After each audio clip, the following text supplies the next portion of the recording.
was used as a money laundering hub for Russian oligarchs, with purchases often made via shell companies and cash payments. His failed Trump Tower Moscow project involved negotiations with Kremlin-linked figures, continuing well into the 2016 campaign. 3. Russia's influence on U.S. politics through the NRA. Maria Butina, a convicted Russian agent, infiltrated the NRA to funnel Russian money into GOP campaigns, with the NRA spending $30 million to support Trump in 2016, raising questions about illegal foreign funding. A 2019 Senate report found that the NRA facilitated access for Russian nationals, acting as a foreign asset for Kremlin-backed influence operations. 4. Trump's policy shifts benefiting Russia. Weakened Foreign Agents National Registration Rifle Act, Association, NRA. Enforcement. The Second DOJ Amendment, narrowed the people. law to protect foreign influence operations from legal scrutiny. Financial transparency rollbacks. His Treasury Department suspended enforcement of rules tracking foreign shell companies and illicit financial flows, blocked Russian sanctions and attacked NATO. He delayed CAATSA sanctions, undermined NATO, and promoted Russian-aligned isolationist policies. 5. Russia's disinformation strategy and GOP alignment.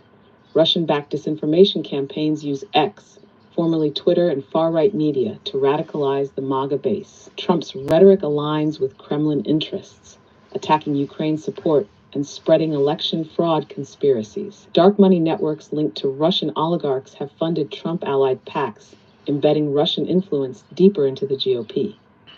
Final takeaway. This orchestrated effort benefits Trump by strengthening his base, Russia by destabilizing the U.S., and billionaires who profit from dismantling democracy. It's a highly coordinated attack on American institutions, using money laundering, social media manipulation, and policy infiltration to reshape the country into an oligarchic state aligned with authoritarian interests. Yeah, if you were to develop a compromat, right, a KGB or SFB compromat rate, score, what would be the key things on it? You have to understand, Trump and Elon have compromat. You guys know what compromat is? If we were to develop a KGB FSB style compromat score, it would be based on how compromised or useful an individual is to Russian intelligence operations. The key categories would include 1. Financial vulnerability, 30%. Documented Russian financial ties, e.g. Trump Tower Moscow, money laundering via real estate. Debt exposure to Russian-linked entities, e.g. loans, shell companies. Illicit transactions flagged in financial reports, e.g. FinCEN alerts, Senate investigations.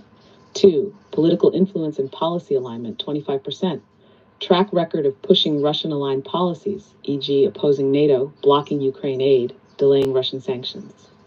Usefulness in disrupting U.S. political stability, e.g. election denialism, anti-democratic rhetoric.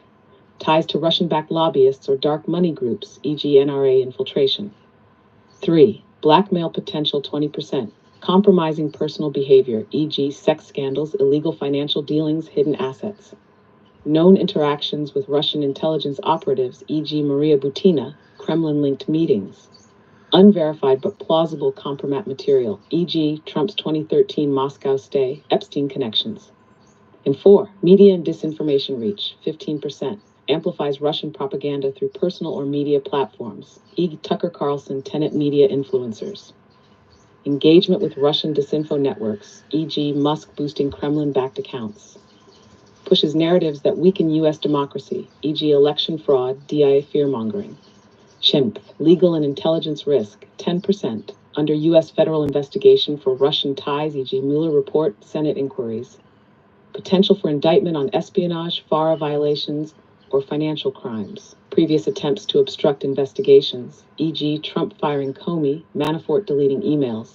Hashtag final score interpretation, 8100 equals high-value Russian asset 81. active, likely compromised, advancing Kremlin interests knowingly. 60 to 79 equals useful idiot, passive asset, pushing Russian objectives but may not realize they're being used.